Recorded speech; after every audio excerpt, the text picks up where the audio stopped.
Here with the first match with Boltwave in a Rakdos shell. This list is far from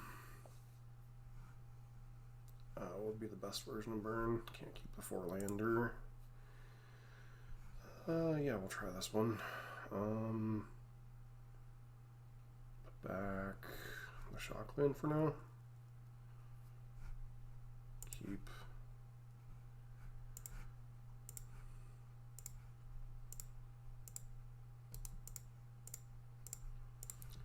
Goblin Guide. Coffers. Okay, immediately get paired against a matchup that is not favorable, but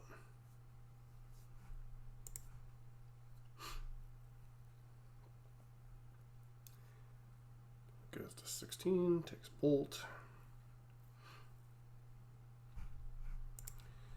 Play the land they do know about. Yeah. Downside of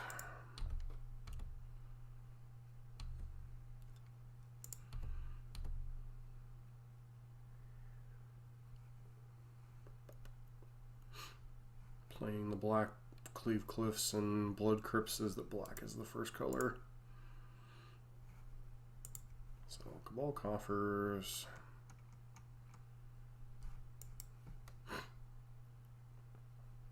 See if we hand them another land. Profane Tutor is kind of terrifying. Get this skewer out of our hand.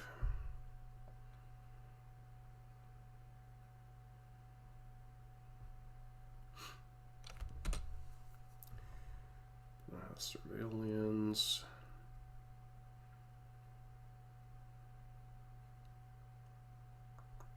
They're thinking about casting another Thoughtseize.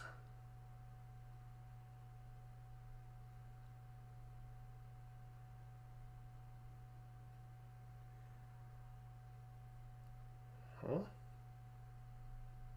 Profane Tutor requires... Oh, okay.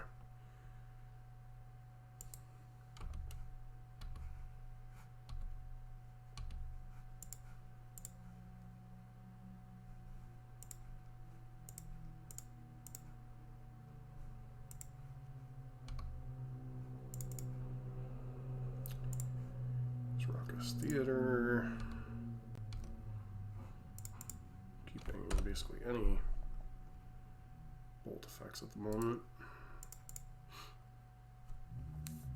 Coffers doesn't do much here per se.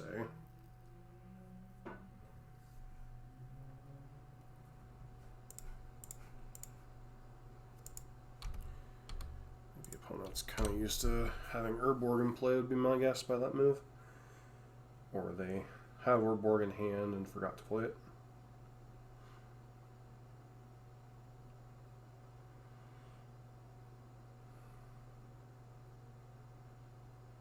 Yeah, Ensnaring Bridge doesn't do much here.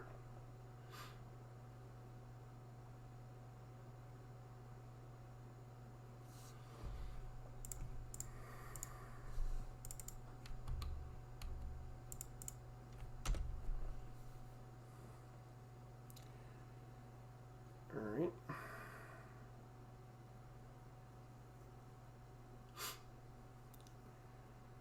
So I guess the question is, what should I be playing around my opponent having a white splash?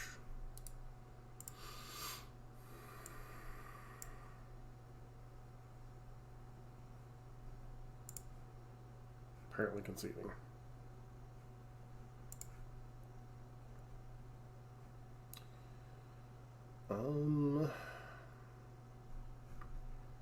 Definitely want to get the Theater of Horrors in here.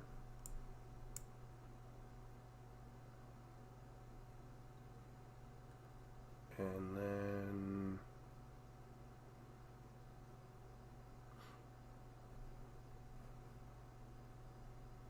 don't think I would have quite enough to board out all my creatures.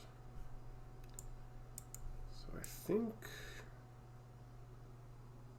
on the draw, I'm going to go down the Incandescent Vine Lashers and a couple of Goblin Guides.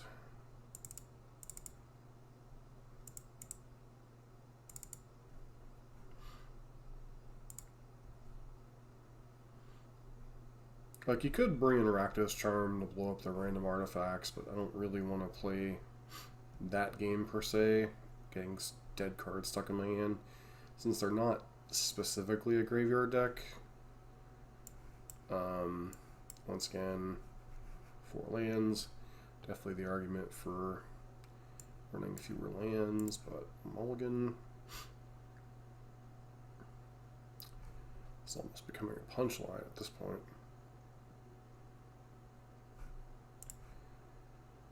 Mulligan to 5. Keep back a skewer and a basic.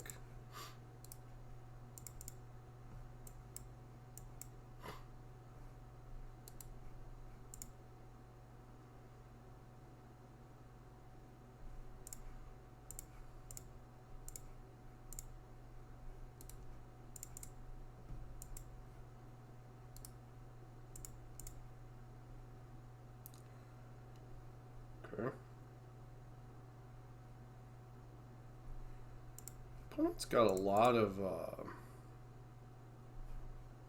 non-swamp lands in their Cabal Coffers deck. I think that's a point of concern for them.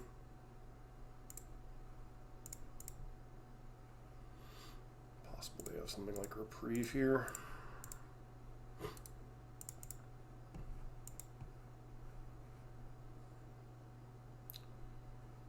Maybe Bowmasters? Nope.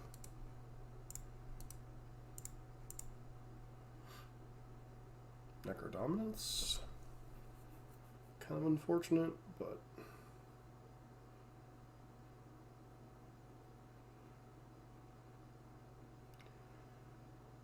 yeah.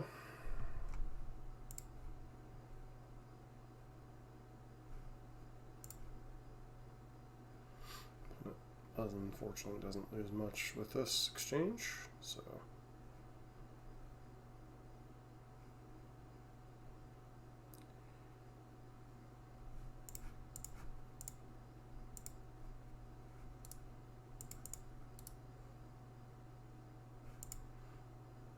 obviously if we get hit by a second smallpox, we're kind of in a lot of trouble.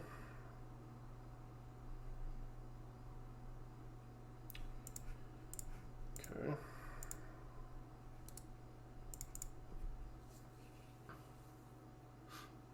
Don't think our opponent's mana base does much damage to them. We don't even know if they run fetches.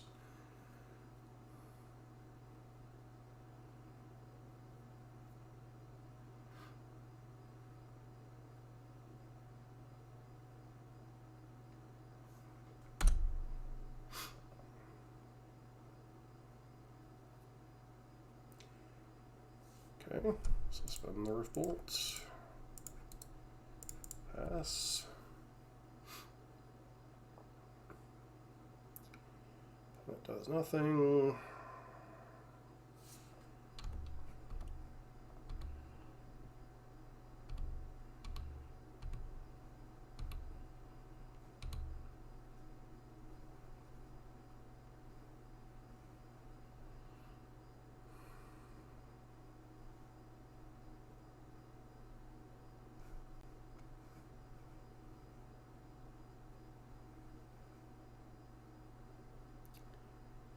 No, maybe.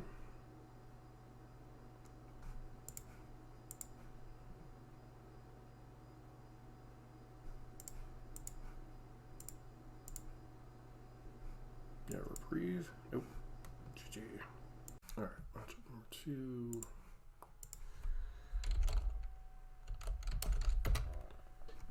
Alright, this hand is pretty good. We're likely up against Energy, would be my guess, possibly Storm.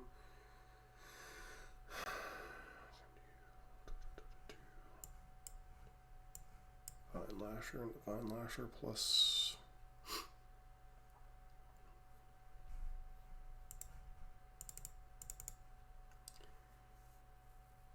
Get our crypt. Cast 5 Lasher. Go.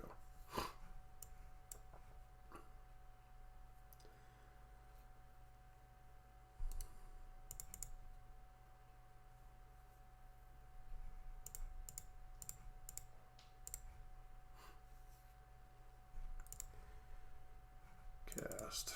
Trigger.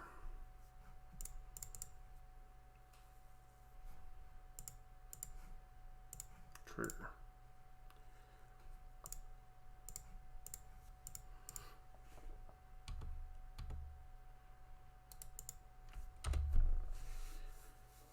Opponent gets a land. Fetches a land. Probably Zoo then.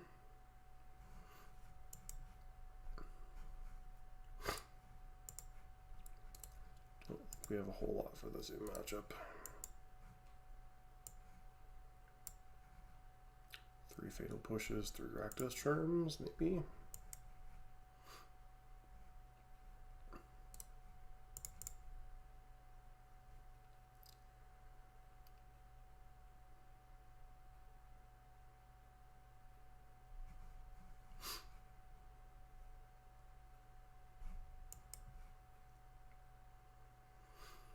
I think there's a okay chance we steal this game.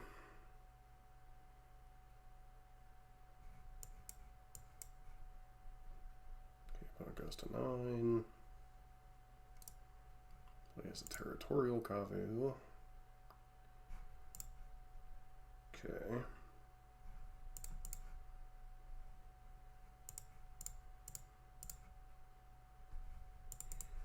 Trigger this.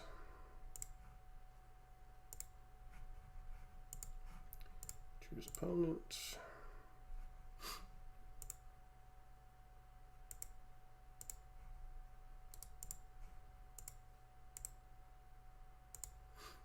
Flage. Take 4 and die.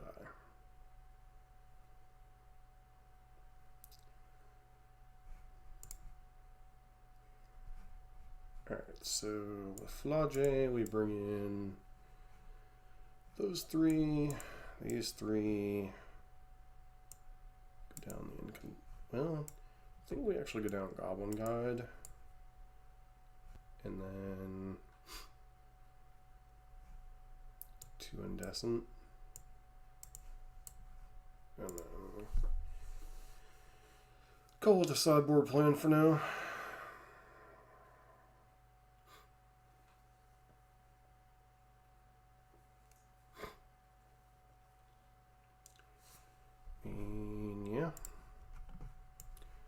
Hope they don't assemble the combo, but other than that, this hand is 12 points of burn and an answer to either a Flage or a Scion.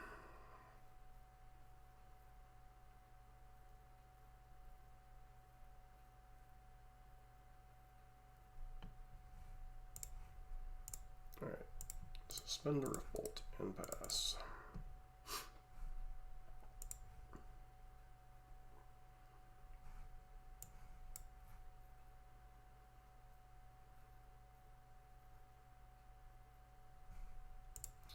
Question is, if our opponent taps out for a Scion here, do we just blow it up? Yeah, that's what I was thinking.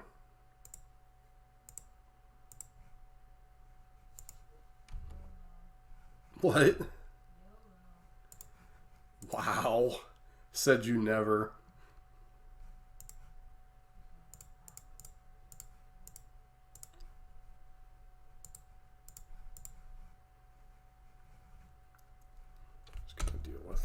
Opponent's tapped out.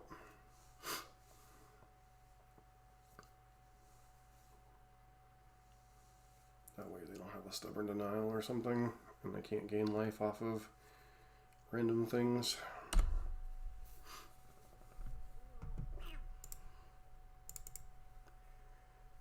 think we just fetch basic mountain here. Play Swizzle Spear. Play Boltwave.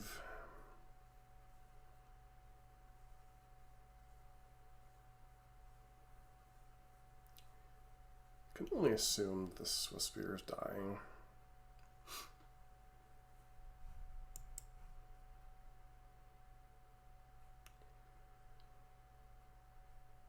So maybe they're thinking about Stubborn Denial, seeing if they can get us to tap the mana.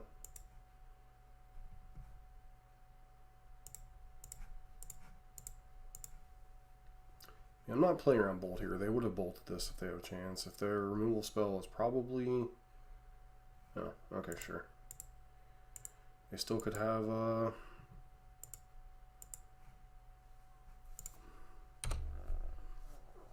Leyline Binding. Kind of surprised there.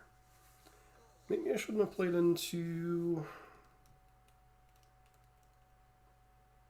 Stubborn Denial there. So they either had the bolt or they just drew it.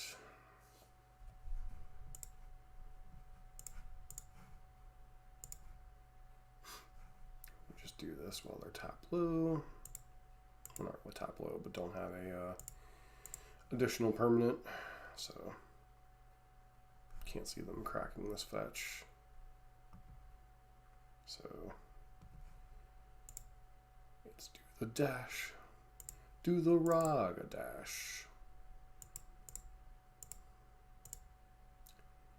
Hopefully they don't hit our one of copy of. Nope.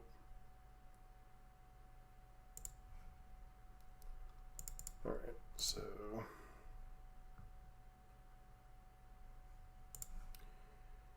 Raucous Theater. Definitely putting that in the graveyard.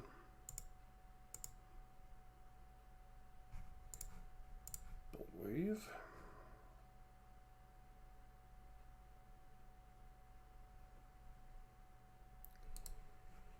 We're holding this Blood Crypt in our hand for both Gonti's Machinations purposes and for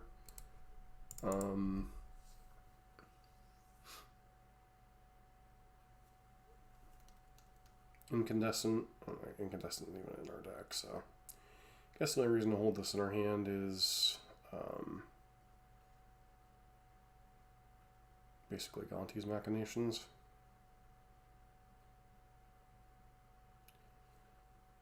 Alright, well. Does the Ragavan beatdown get there?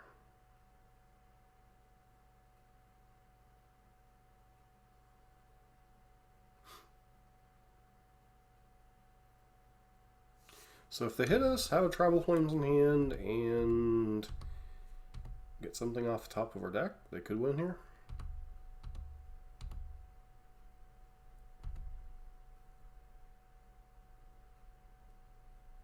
Skewer the Critics, that would put us to... Actually, I guess Tribal Flames isn't lethal.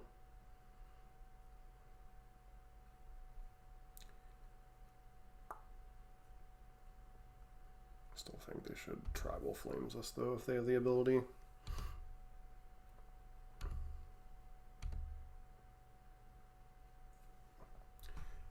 Beware of things that go bump in the night.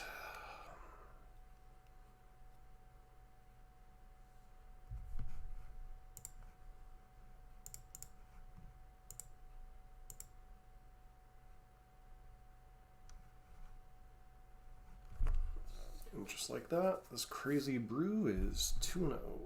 Alright, so quick rundown on this version. I don't think this is the best version of Boltwave by any means.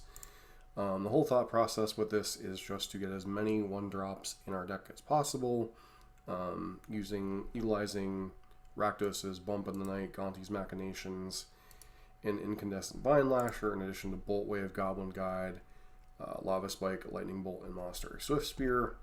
Then Riftbolt and Skewer the Critics being honorary 1-drops.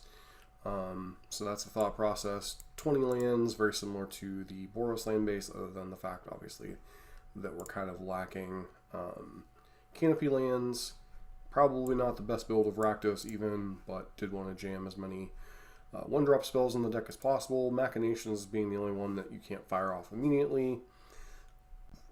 Gives you a little bit of life gain, but also does give you multiple 1-drops to thing. You definitely want to fetch your Blood Crypts in this version of the deck quite early. Sideboard, just a 3 ofs I threw together, 3 Fatal Pushes for creatures, whether it be Psychic Frog, Nether Shadow, any of that kind of nonsense. 3 copies of Rakdos Charm, it's a modal card, it can really hit your opponent's creatures, especially if your opponent gets a bunch of creatures out like Boros Energy. It can exile graveyards like for Flage, and it can blow up artifacts, whether it be Trinispheres, Scion Dracos, etc. 3 copies of Eidolon. This is mainly here for Storm, as Storm does carry the potential to win on turn 2 and turn 3, which just sometimes Burn just isn't fast enough, so it's basically the only one it's here for, although you can bring it in against different shades of control, etc. 3 copies of Exploited Firecraft. Blue decks are a thing, whether you're up against Red-Black Frog, etc. Living End, which I haven't seen much of, but it's a card that can munch through counterspells. And then Theater of Horrors. You're going to run out of gas fairly quickly in longer, grindier matchups.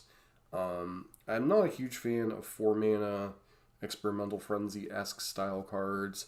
3-mana ones, when you're starting to get into things like Necrodominance out of the Mono Blackburn deck, is a little bit more palatable. Theater of Horrors does come with the downside of you don't get anything off of it until your next upkeep, and then you have to make your opponent lose life in order to play land and cast spells from cards exiled by it, and that does have a ping ability if the game happens to go long, which shouldn't be terribly relevant, but could come up, allowing you to play cards, if you flood out badly in a long game for some reason.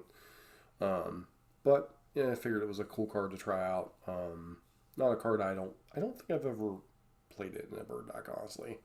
But pretty solid, or pretty reasonable starting point list, I think, for a Rakdos build.